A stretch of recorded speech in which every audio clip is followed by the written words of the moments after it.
Hey everyone, welcome to news B. Let's talk about finale task and कौन जीतेगा, because in अ वे जो जीतने वाला है उसने इनडायरेक्टली बता दिया है। देन रिया ऋषभ से क्यों झगड़ रही है, कौन सा इनअप्रोप्रिएट कमेंट उसने किया। अभी आज का जो टास्क था उसमें रोहित ने अमेजिंगली परफॉर्म किया, सबको इंप्रेस कर दिया। ऑल्सो किलिंग पी ने क्योंकि ज्यादा टाइम लिया, इस वजह से योगेश भी एलिमिनेट हो गया। योगेश के साथ एक्चुअली ये गलत हुआ है, बिकॉज पूरे सीजन में कंसिस्टेंट वे से वो परफॉर्म करते हुए आया है। बट यहाँ पे कहीं ना कहीं जो मैसअप किलिंग पी से हुआ है वो कम्प्लीटली उसका फॉल्ट नहीं है, बिकॉज उसको नहीं आता वो लैंग्वेज प्रॉपरली, वो उसको रीड करके नहीं समझ सकती। वो इम्यूनिटी वाला जो टास्क था, जब लॉक ओपन करना था तब उसको झूठ बोल के उससे लॉक खुलवाया गया था, बिकॉज इंस्ट्रक्शंस हिंदी में थे एंड उसे नहीं समझ आया। तो सेमीफाइनल टास्क के वक्त इतने इंपॉर्टेंट स्टेज पे किलिंग पे को भेजना was a wrong strategy. And में एलविश की टीम का टाइम इतना ज्यादा हो गया था, इस वजह से रणविजय ने क्यू कार्ड जो है वो gang leaders and team members के हाथ में दिया एंड दो बार उनको पढ़ने के लिए बोला। एंड जैसे बात हुआ था सेमीफिनाले में ऋषभ, आरडी, गुल्लू, हरताज एंड रोहित देखने मिल रहे हैं। फिनाले के दिन 6th कंटेस्टेंट को भी एंट्री मिलने वाली है, ये ट्विस्ट लाया गया था। तो पॉसिबिलिटी है कि यहाँ पे योगेश को चांस दिया जाए, या तो क्योंकि एक भी फीमेल कंटेस्टेंट कम्पीट नहीं कर रही है तो सेमीफिनाले टास्क के बेसिस पे किसी एक फीमेल को यहाँ पे चांस दिया जाए।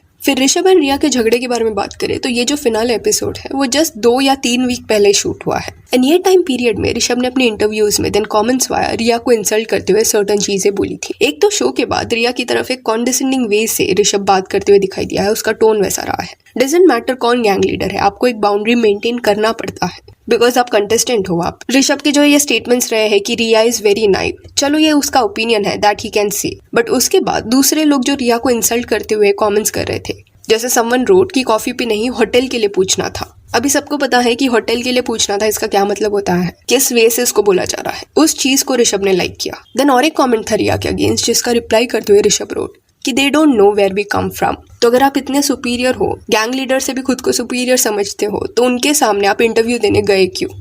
कई कंटेस्टेंट्स रहे हैं जो शो होने के गैंग लीडर्स के अगेंस्ट बोलते आए हैं, ओपिनियंस देते आए हैं, and they can do it. कोई पसंद नहीं आता, वो बोलने में कुछ गलत नहीं है, बट लाइन नहीं क्रॉस होना चाहिए। बाकी सारी चीजें मे भी रिया इग्नोर करती, बट वो जो होटल वाला कमेंट था, होटल के लिए पूछना चाहिए था, ये क्लियरली इनअप्रोप्रिएट है। ऐसे कमेंट्स लाइक करना, लव एंगल बनाने के लिए किलिंग पी के साथ इन्वॉल्व होना, all this is very wrong. Also killing P का स्टैंड यहाँ पे थोड़ा लेट लग रहा है, जो उसने हाईलाइट किया एलिमिनेट होते वक्त कि ऋषभ ने बोला था कि ये सब शो के लिए है। तो मनु ने यहाँ पे अमेजिंग चीज की है, we should appreciate it. Rishabh के साथ जर्नी के स्टार्ट में जो भी कॉन्वर्सेशन हुआ वो छुपाने की जगह उसने किलिंग पी को अवेयर करने का ट्राई किया। I don't think so Rishabh को बुरे लाइमलाइट में दिखाने के लिए ही डिड दिस। ऐसा होता तो कैमरा पे वो बोल देता या वोट आउट के दौरान ये टॉपिक उठाता, बट अलग से मोस्टली उसने किलिंग पी के साथ ये कॉन्वर्सेशन किया एंड जर्नी के स्टार्ट में ही उसने ये बता दिया था। तो इतना लेट किलिंग पी ये क्लैरिफाई क्यों करी है? Not blaming her, but point here is कि बहुत डिसरिस्पेक्टफुल है। पॉसिबिलिटी है कि ऋषभ जल्दी एलिमिनेट हो गया, उसको मौका नहीं मिला, बट जब ऋषभ एलिमिनेट होकर रिटर्न आया उस पॉइंट पे भी वो उसके साथ कॉर्डियल थी, उसको ये क्लैरिफिकेशन तभी लेना चाहिए था।